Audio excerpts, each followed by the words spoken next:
রাতের অন্ধকারে ভয়াবহ দুর্ঘটনা হাবড়ায়। লরি ঢুকে পড়ল রাস্তার পাশের একটি দোকানে। রেষারেষির কারণে এই দুর্ঘটনা বলে অনুমান বাসিন্দাদের। অঞ্জলি সিল্ক, শিমুলতলার মোড়, বনগাঁ এখন এক নতুন রূপে, নতুন সাজে। রাতের অন্ধকারে ভয়াবহ দুর্ঘটনা হাবড়ায়। নিয়ন্ত্রণ হারিয়ে একটি লরি ঢুকে পড়ল রাস্তার পাশের দোকানে। ঘটনায় দুটি দোকান সম্পূর্ণ ক্ষতিগ্রস্ত হয়। গভীর রাতে ঘটনা ঘটায় প্রাণহানির ঘটনা ঘটেনি। ঘটনাটি ঘটেছে হাবড়ার চোংদা এলাকায়। স্থানীয় সূত্রে জানা গেছে, বৃহস্পতিবার গভীর রাতে হাবড়ার দিক থেকে আসা দুটি লরি রেষারেষি করতে গিয়ে নিয়ন্ত্রণ হারিয়ে রাস্তার ধারে দুটি দোকান ভেঙে একটি লরি ঢুকে পড়ে।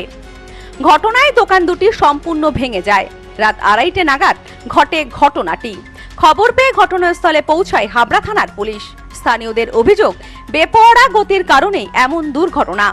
তবে দিনের বেলা হলে প্রাণহানির আশঙ্কা ঘটতে বলে জানিয়েছেন স্থানীয়রা। এক দোকান মালিক তরুণ সেন বলেন, গভীর রাতে ঘটনাটি ঘটেছে, ফলে প্রাণহানির ঘটনা ঘটেনি। তবে এই ঘটনায় ব্যাপক ক্ষয়ক্ষতি হয়েছে। আশঙ্কা করা হচ্ছে দুটি লরি রেষারেষি করতে গিয়ে এমন দুর্ঘটনা ঘটিয়ে বসে। আমার এই দোকানের মধ্যে চলে আসে, পাশে আরেকটা গাড়িও ছিল, সেটা রাস্তাটা ট্রেন দিয়ে টেনে তুলে দেওয়া হয়েছে। তারপরে আমার দোকানটা পুরো ভেঙে গেছে। এখন কিসের দোকান ছিল আপনার? আমার একটা মোবাইল রিপেয়ারিংয়ের দোকান ছিল, আর পাশেই আমারই দোকান, আমার দোকান না, আমার বন্ধুর দোকান, ওর সাইকেল গ্যারেজের দোকান, ওটাও রাস্তায় তো কন্টিনিউ অ্যাক্সিডেন্ট হতেই থাকে। আমার যখন দোকানে ব্যবসা করা গেলে অল টাইম দেখতে থাকি মাঝে মাঝে দুর্ঘটনা এই রাস্তায় হয়েই থাকে।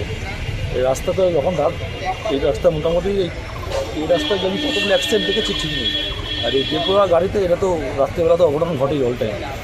যখন ওরা সাইকেলের গ্যারেজেরা কাজ করছিল, রাতে 1টা-1:30 অবধি কাজ করেছে, ওরা বাড়ি চলে গেছে, ঠিক সেই মুহূর্তে ঘটনাটা ঘটেছে।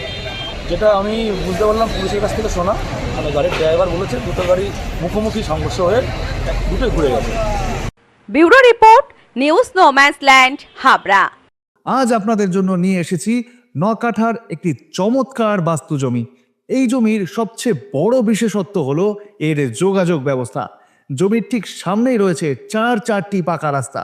রাস্তা এতটাই চওড়া যে প্রয়োজনে লরি পর্যন্ত অনায়াসে জমিতে ঢুকে যেতে পারবে।